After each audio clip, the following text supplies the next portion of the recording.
Your inbox steals about 3 hours of your week, not in one big block you could point to in 100 little cuts. The check while you're on a job, the scroll while you're eating lunch, the 20 minutes of sorting before you get to do any actual work. And here's the part that stings: most of those emails never needed you. They needed a label, a short answer, or a delete. In the last video, I ranked the 5 AI agents that are actually worth building for a small business, and the inbox agent took the #1 spot. It wasn't close. So today we're going deeper. This is the full blueprint of that agent, the 5 pieces it's made of, the 3 settings that decide whether it works or embarrasses you, and the exact places where it breaks. By the end of this video, you'll understand the system better than most people who already run one. Quick word on why this is a blueprint and not a click-by-click tutorial. Click-along tutorials go stale. The tool updates its interface, the buttons move, and a 6-month-old video becomes a maze. A blueprint doesn't age like that. If you understand the 5 pieces and what each one needs, you can build this in any automation tool, and the prebuilt template linked in the description gives you the clicks. Understand the design, then let the template do the assembly. That's the fastest, honest path. One thing to clear up first, because people mix these up constantly. An inbox agent is not an autoresponder. An autoresponder is that we received your message email that everyone ignores. It treats every sender exactly the same, and it answers nothing. And it's not a chatbot either. A chatbot waits for someone to talk to it. This is different. This is a system that reads every email the way an assistant would, makes a decision about each one, and takes a real action, sorting, flagging, drafting, before you've even looked at your phone.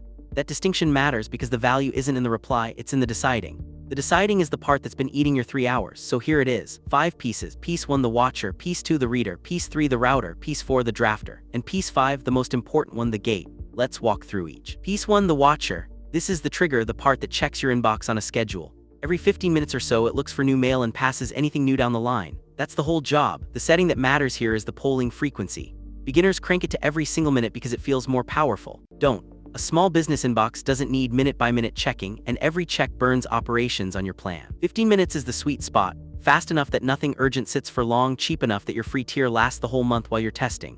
Piece 2, the reader. This is the first AI step. It reads each incoming email and answers one question: what is this? You give it your categories, and this is where most builds quietly fail. If you tell the AI, sort my email into important and not important, you get mush because important means nothing. Instead, you give it the 5 buckets a real business actually has: new lead, existing client, invoice or payment, spam or promotion, and everything else. 1 line of definition for each. A new lead is someone asking about services who hasn't hired us before. That single sentence of clarity is the difference between a sorting system you trust and one you're constantly correcting. Picture it for a real business. A salon, new booking request, existing client, rescheduling. Supplier, invoice, promotion, everything else. A plumber, emergency job, quote request, invoice, junk, everything else. Your buckets are not someone else's buckets, and that's the point. 10 minutes of thinking about your actual email is worth more than any clever prompt you could copy from the internet. The reader runs on stable input, plain email text, which, if you remember the last video, is exactly why this agent survives while flashier ones break. Piece 3, the router. This is pure rules, no AI, no judgment, just consequences. If the reader said new lead, flag it top of the pile, notify your phone. If it said invoice, label it and file it. If it said spam, and here's your first hard rule, do not auto-delete. Quarantine. Move it to a folder you glance at once a week. The reader will be right 90-something% of the time, and the one time it's wrong. You want the email sitting in a folder, not gone. Auto-delete is how an automation turns a small mistake into a lost customer. Piece 4, the drafter. The second AI step, and the one people are most afraid of, the part that writes replies in your voice. Here's how you actually get your voice out of it. You don't describe your style with adjectives. Friendly but professional produces the same beige email every AI writes. Instead, you paste in 3 to 5 real emails you've actually sent, the ones that sound like you, and tell it, write like this. Match the length, match the sign-off, match how casual this person is, and give it one instruction that saves you over and over. If you're not sure about a detail, a price, a date, a promise, don't guess. Leave a blank and flag it. A draft with a hole in it costs you 10 seconds. A confident wrong answer sent to a client costs you a lot more. In piece 5, the gate. This is the most important setting in the entire build, so I'm going to say it plainly. The drafter drafts, it never sends. Every reply it writes lands in your drafts folder and waits for you. You read it, you fix a word or two, you hit send. That's the gate, and it changes the math of the whole system. With the gate in place, the worst case of every mistake upstream is that you delete a bad draft 10 seconds without it. The worst case is your business saying something you never said to someone who matters. Auto send is the one switch that turns a helpful assistant into a liability. Draft-only mode, non-negotiable. Run it that way for 2 weeks minimum, and even after you trust it, keep the gate on anything involving money. So that's the machine: watcher, reader, router, drafter, gate. Email comes in, gets read, gets sorted, gets a draft waiting, and you make the final call. Now let's be honest about where this thing breaks, because it does, and knowing the failure points in advance is what separates a system that lasts from a weekend experiment. Failure point 1, long messy threads. 6 people replying over 2 weeks, decisions buried in the middle. The reader will misjudge some of these. Fine, that's what everything else is for. Weird cases fall through to you, which is exactly the design. Failure point 2, voice drift. If you skimp on the example emails, the drafts slowly stop sounding like you. The fix is 30 minutes of curating real examples once, not a setting, a habit. And failure point 3, connections expire. Every few weeks an account login needs reauthorizing and the watcher silently stops. So set one reminder, check the agent Monday morning, 30 seconds. Pattern behind all 3 failure points is the same principle from the last video. This agent runs on inputs you control, which is why these breaks are small and fixable instead of fatal. Now the part every tutorial skips, the first 2 weeks, because you don't flip this on and walk away, you train it briefly and then it's trained.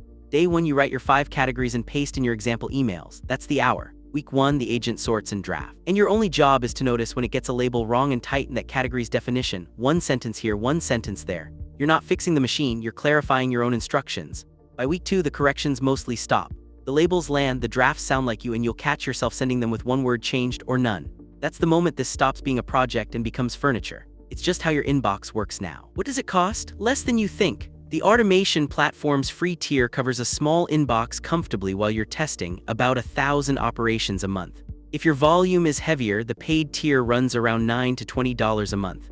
Now do the honest math with me. 3 hours a week is roughly 12 hours a month. If your time is worth even $50 an hour, and for most owners it's worth more, that's $600 of your month going to email triage, against $20 of software. This is the cheapest employee you will ever onboard, and it never calls in sick. Setup time, honestly, about an hour with the template plus that 2-week tuning period we just covered. That's the real number, not 5 minutes, not 5 days. And the payoff is bigger than the 3 hours. You know what it actually buys you? You stop carrying your inbox in the back of your mind. You open it and the sorting is done, the spam is gone, the leads are flagged, and the replies are half written.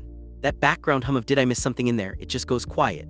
Meanwhile, and this is the advantage almost nobody talks about, your competitor is still triaging their inbox by hand at 7 in the morning. And their new lead from last night still hasn't heard back. Yours got flagged, drafted, and answered before coffee. Remember the number from the last video? Businesses that respond to a new inquiry within 5 minutes close 4 times more of them than businesses that take an hour. 4 times from the same leads, the same website, the same everything. The only thing that changed is the speed. Speed like that reads like professionalism. Nobody has to know it's a workflow. And one more thing, because it's the question I'd be asking right now. Do you need to be technical to run this? No. If you can write 5 sentences describing your own email categories and you can copy and paste examples of your own writing, you have every skill this build requires. The template handles the plumbing.